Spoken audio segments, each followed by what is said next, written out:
Today, I want to talk to you about the death penalty. The death penalty in many places has been considered a violation of our human rights. Because of this, many countries have banned this. Them countries include Canada, Mexico, South Africa, Australia, New Zealand, the Western European countries, and most of Central and South America. In the United States, 35 states allow the death penalty today, along with our military.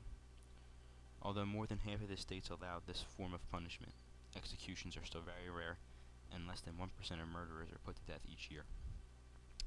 There are over 3,300 people on death row in this country, and most of them will die of natural causes before they can be executed, just due to the long line of people in front of them.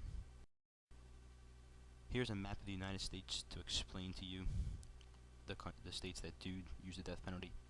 All the states that are highlighted in blue are ones that have got rid of the death penalty completely, and the ones in beige have declared it unconstitutional, but they're still on the edge of whether to use it or not. All the ones that are in the darker shade of red, they are for the death penalty and they still use it. The ones in the pink shade haven't used the death penalty since 2000, but if they need to, they will. So this just gives you a nice little overview of what we're dealing with.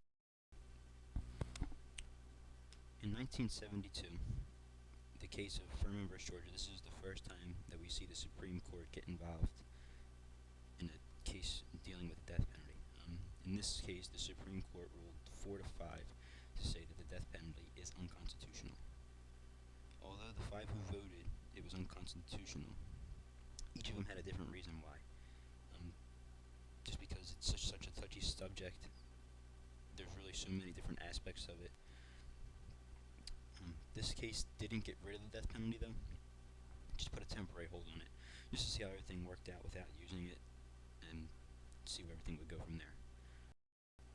In 1976, it came back to the Supreme Court in the case of Gregg versus Georgia. In this case, they tried to get the court to rule in favor of making the death penalty mandatory for certain types of murder. They denied this claim, but they did allow decisions of death penalty to be made by the juries. When the jury is brought to make this decision, they call it a guided discretion. This means that an individual accused of capital murder is brought in front of a jury in 2 phases. The first time is to see if they're guilty of the crime which they are accused. If they are found guilty of this crime, then they are brought back in front of the jury and it's the phase 2. And this is when they either receive life in prison or they'll receive the death penalty. This way the jury has all the decisions on it, and it's not made by the justices in this case or the judge.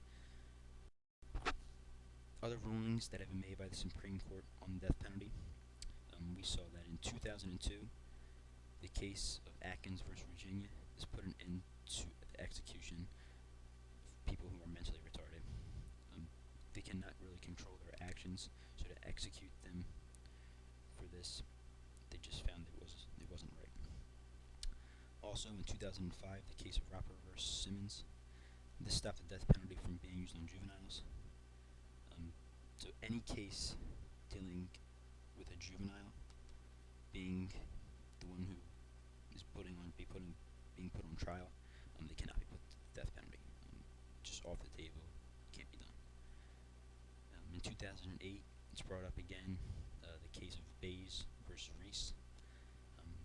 The court ruled that lethal injection does not cause unnecessary pain, which means it does not break the rules of the 8th Amendment, which means of cruel and unusual punishment, so it can be used as a method of punishment.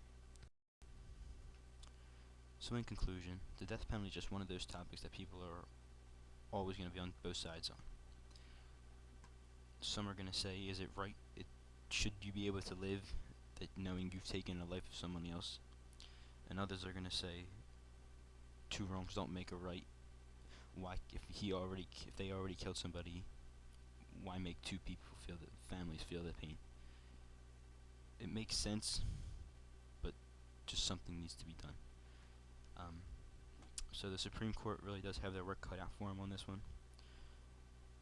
We're going to probably see rulings go back and forth until one set decision has been made, until then, hopefully we'll be able to come up with a good conclusion for the ruling on the death penalty. But until then, I thank you for listening to my presentation,